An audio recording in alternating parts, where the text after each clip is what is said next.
हर खबर आप तक सबसे पहले NS9 न्यूज पर।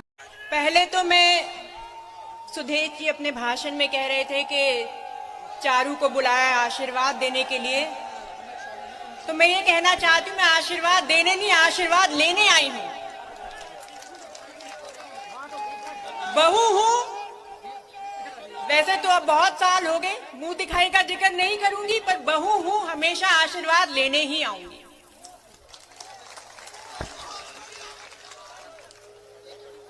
पिछले कुछ समय से हम सभी झेल रहे हैं ये कोविड महामारी में। आपने भी टीवी में सुना होगा, उत्तर प्रदेश की सरकार, सीएम साहब खुद ही अपनी पीठ थपथपा रहे हैं। मैं जानती नहीं यहां आपका भोजपुर में क्या अनुभव रहा है, लेकिन हमने जो देखा है, पढ़ा है, समझा है, पूरे प्रदेश में लोग दवाइयों के लिए परेशान थे, लोग अस्पताल में भर्तियों के लिए परेशान थे, यहां तक कि अगर घर में किसी का निधन हो गया तो हम अंतिम संस्कार करने के लिए भी परेशान थे। सबने देखा था किस तरह गंगा में लाशें लापता तैर रही थी, देखा था ना, सुना था। मैं पूछना चाहती हूं सरकार से कि आपने इन लाशों को किस गिनती में डाला। सरकार बोल रही थी ना कि सारे देश के मुकाबले उत्तर प्रदेश में सबसे बढ़िया प्रबंध रहा, उत्तर प्रदेश में सबसे कम लाश जाने गई। तो मैं आपको ये याद दिलाना चाहती हूं कि इस शाबाशी के वो हकदार नहीं है। सबने किसी ना किसी को खोया कोविड में, हमने भी अपने चौथ साहब को खोया है। सब पे जिम्मेदारियां बढ़ गई हैं। मैं परिवार को संभाल रही हूं, जयंत जी पार्टी संभाल रहे हैं। उम्मीद करती हूं उनकी विरासत को आप संभालेंगे।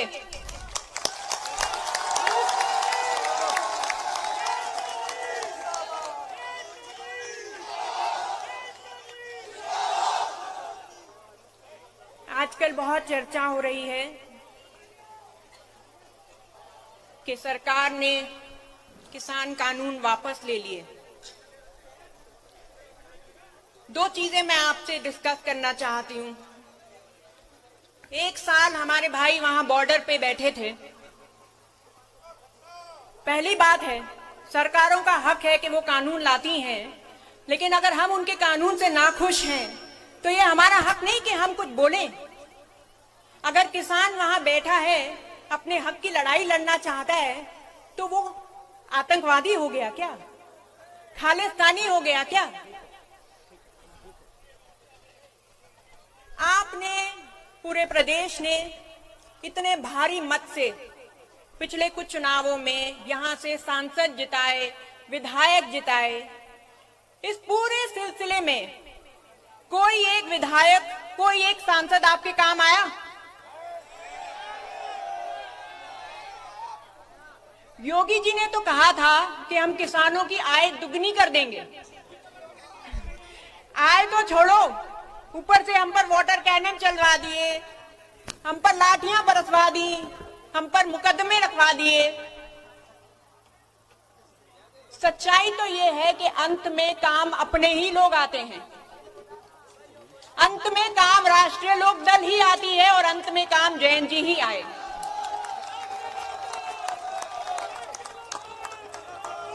आपने देखा था जयंत जी ने आपके लिए संघर्ष किया, आपके लिए लाठियां भी खाई और उन महापंचायतों के जरिए आपके लिए आपकी आवाज उठाई।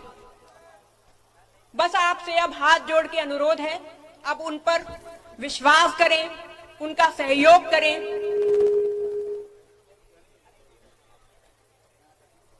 असल में अब जो माहौल प्रदेश में बन चुका है, उससे सब परेशान हैं, सबके मन में दुख है, दर्द है, आक्रोश है। जिस तरह की बातें आजकल सुनने को मिल रही हैं, शायद ही कभी किसी चीफ मिनिस्टर के मुंह से ऐसी बातें सुनी होंगी। जिस तरह की भाषा का प्रयोग हो रहा है, खुलेआम धमकियां दी जा रही हैं। लेकिन अब वक्त आ गया है, हम सब मिलकर इस हवा को सुधारें, मिजाज को सुधारें।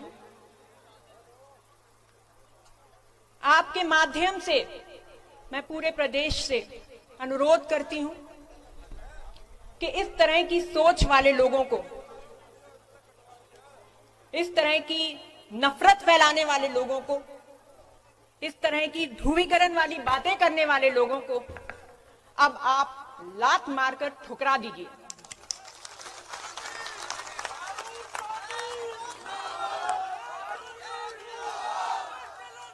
वैसे तो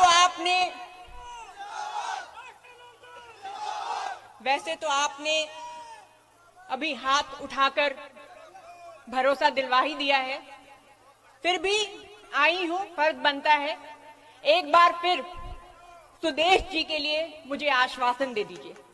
इन्हें लखनऊ भेजना है कि नहीं? बहुत परेशान है सुरेश जी, बार बार बुला रहे हैं। दिल खोल के एक बार फिर इनको आप आश्वासन दे दीजिए।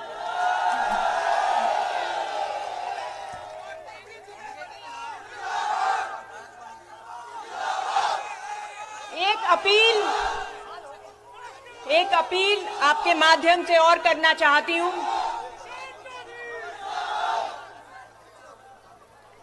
मैंने लाठियों का जिक्र किया था, एक नजर मैं आपकी हाथरस पे भी डलवाना चाहती हूं। हम सब ने देखा वहां उस लड़की के साथ क्या हुआ, उस बच्ची के साथ क्या हुआ। पूरा प्रशासन उसके खिलाफ हो गया, उसके परिवार के खिलाफ हो गया।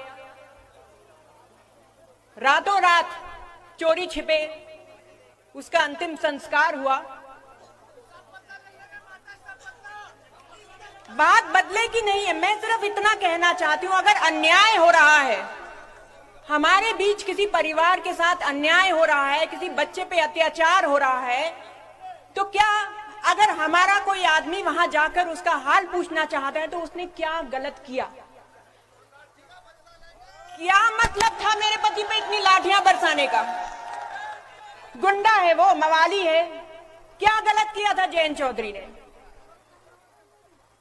ठीक है, आप प्रशासन हैं, आप सरकार हैं, आपका मन चाहा तो आपने उन पे लाठियां बरसा दी, लेकिन मुझे पूरा भरोसा है कि उन लाठियों का पूरा हिसाब पश्चिम उत्तर प्रदेश आपको देगा।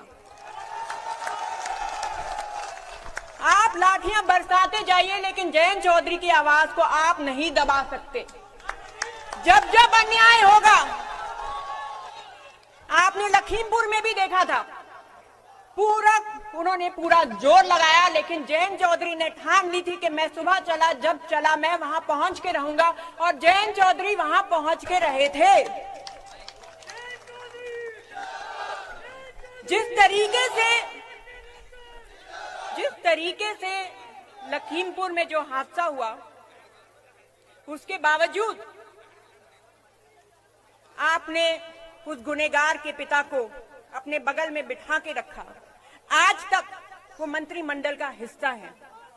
मैं कहना चाहती हूं कि ये प्रदेश भूलेगा नहीं, पूरे क्षेत्र की हाय लगेगी इन्हें। हमारे किसानों पे कोई इस तरह गाड़ी चला के उन्हें कुचल जाएगा तो हम इतनी आसानी से भूलने वाले नहीं हैं। भूलेंगे क्या? मैं आपके माध्यम से इस पूरे पश्चिम उत्तर प्रदेश से एक हाथ जोड़कर निवेदन करना चाहती हूं। आपने जयंत चौधरी के जोश को, उनके साहस को,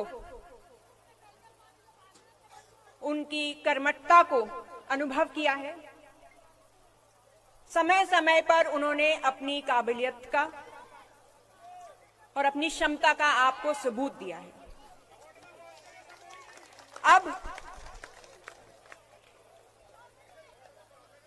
अब फैसला आपको लेना है।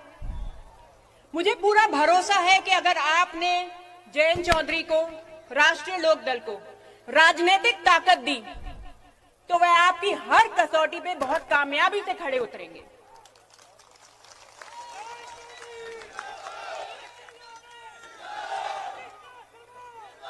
देखिए, अब चौधरी साहब हमारे बीच में नहीं रहे, लेकिन अगर आपका प्यार मिलता रहा, आपका आशीर्वाद मिलता रहा, तो कभी भी हम अपने आप को अकेला नहीं महसूस करेंगे। बहुत बहुत धन्यवाद। हर खबर आप तक सबसे पहले NS9 न्यूज पर।